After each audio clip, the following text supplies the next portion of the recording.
Hello, little masters. The peacock and the crane. Once in a forest, there lived a peacock. It was too proud of its beautiful and colorful feathers. It never stopped boasting and never got tired of admiring itself. Oh, I have such wonderful feathers. No other bird in the forest is as pretty as me.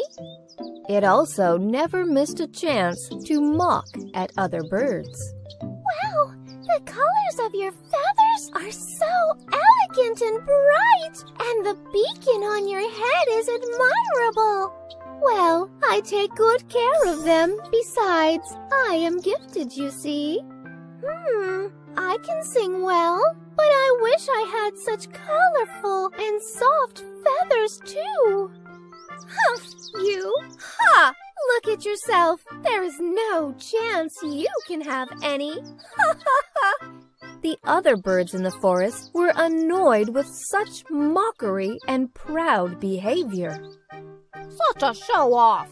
Come on, let's go from here. There's no point in trying to be friendly. But the peacock was too proud. You are all just jealous of me. One day, as the peacock was strolling around, it noticed a beautiful white crane alighting on the ground. The peacock admired the crane. Wow, what long legs and slender neck. I don't like its feathers, though. But my feathers are just perfect. The peacock was curious and wandered near the crane. But the crane ignored the peacock's presence and continued to peck on its food. Hello! You have such beautiful legs and a slender neck. Thank you so much. But the crane went on with its business without paying much attention to the peacock or its beauty. The peacock danced and flaunted its colorful feathers, hoping for Crane's admiration. But yet, the crane continued with its work and paid little attention to the peacock. What? Not a word on how I look? How come the crane has hardly noticed me? Finally, don't you like my beautiful feathers? Well, you have such plain and dull ones. Aren't you jealous of me? The crane laughed at the peacock's ignorance and said, Yes, your feathers are indeed beautiful, but of what use are they except for showing off? Yes, tell me of any other use. Can you? I have light feathers. They may be plain in color, but they are strong to take me around the world. I fly and see beautiful places. Do you? Huh? Do you? The peacock nodded sadly to say no. I don't need fancy feathers. I like what I have. Moreover, we should learn to be humble and considerate.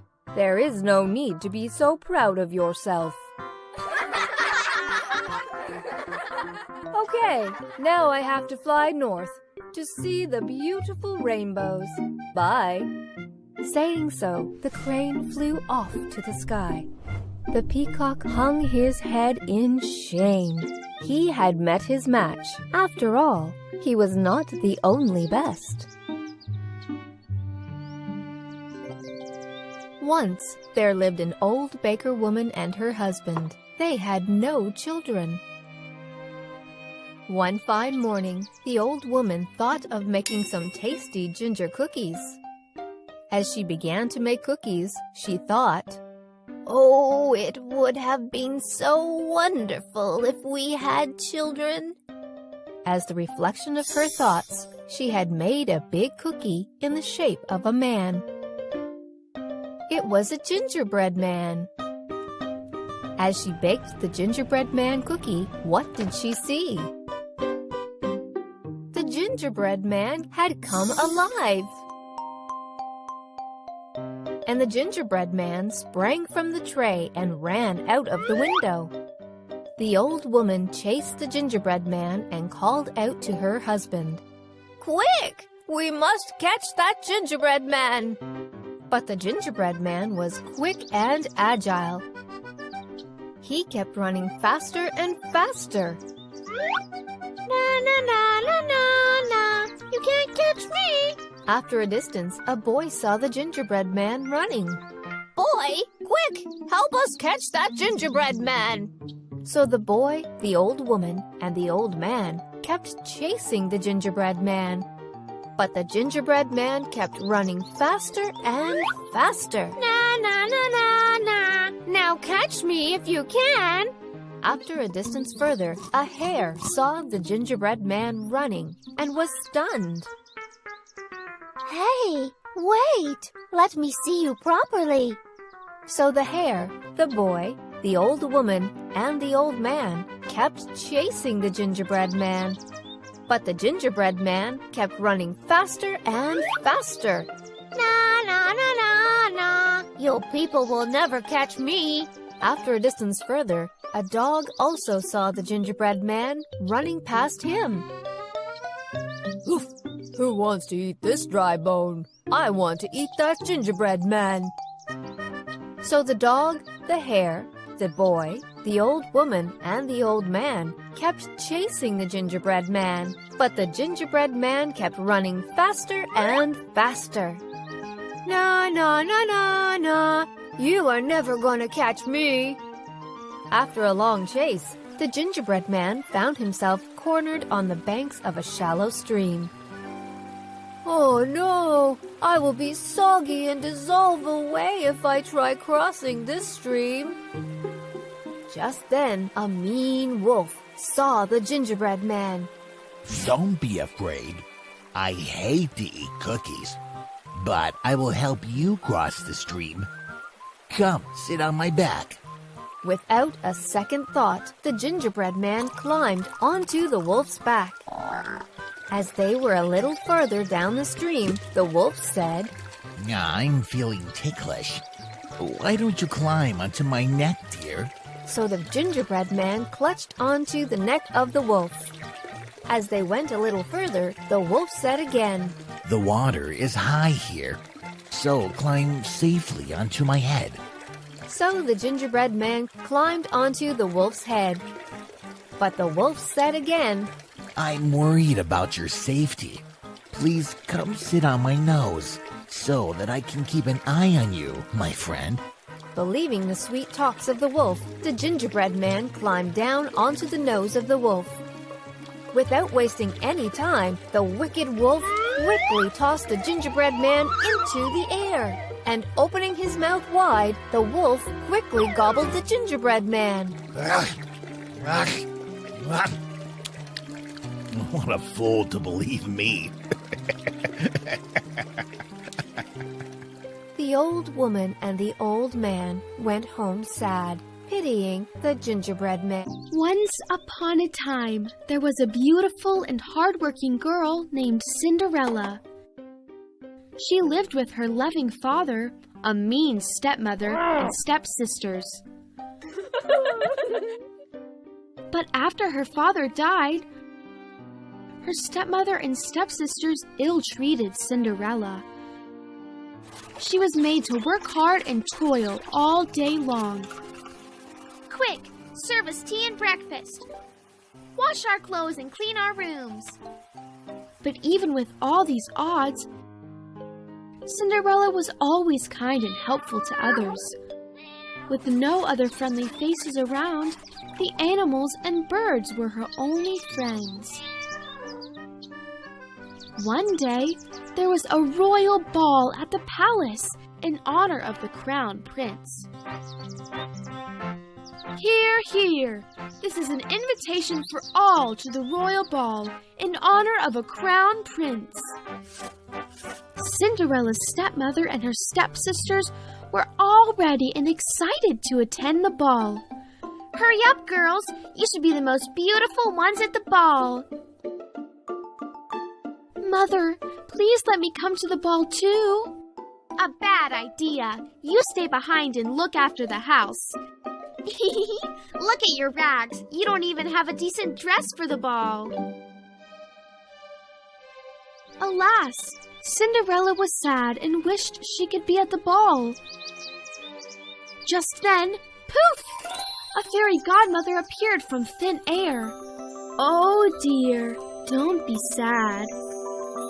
Oh, who are you? I am your fairy godmother, and I shall send you to the ball. But how? These will do. The fairy godmother waved her magic wand and turned a pumpkin into a beautiful carriage, a cat into a royal horseman, and a few scampering rats into beautiful horses. But my dress! Aha! And now a beautiful dress for you and sparkling glass shoes. Thank you for your kindness. But don't forget to be back before 12, as my magic will fade away at midnight. Enjoy yourself and take care.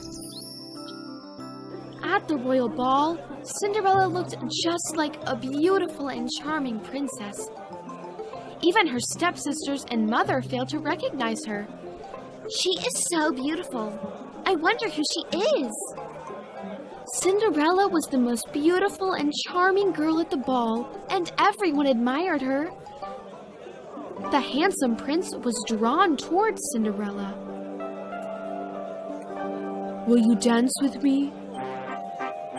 The handsome prince and Cinderella danced and danced at the ball, as all others watched their pretty dance. But not too long. The clock was about to strike 12 at midnight. Oh no! I must hurry. It's about to strike 12. Alarmed, Cinderella forgot about everything and hurried back to the carriage fast as she could. As she ran, one of her glass shoes slipped from her feet. But she managed to get onto the carriage and hurried away. However, the puzzled prince ran after Cinderella. What happened? Where is she? But to only find one glass shoe left behind by Cinderella. A glass shoe?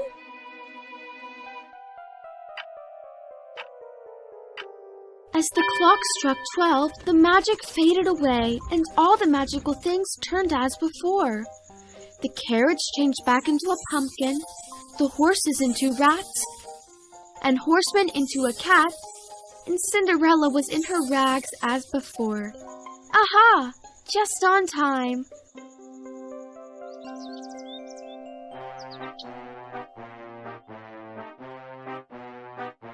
Days went by, but the handsome prince never forgot Cinderella. I wonder who the charming girl was. I must find her. So the prince ordered his royal servants to find the girl. Bring me the girl whose foot fits perfectly into this glass shoe. After unsuccessfully wandering all over the kingdom, the servants were at Cinderella's house. The stepsisters tried the shoe, but in vain. The shoe did not fit onto their feet.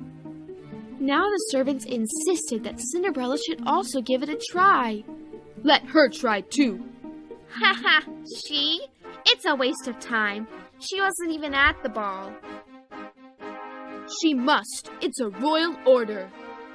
But when Cinderella tried the shoe, to everyone's surprise, the shoe fit perfectly into Cinderella's foot.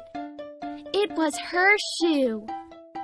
Look, it's her. We have found the princess.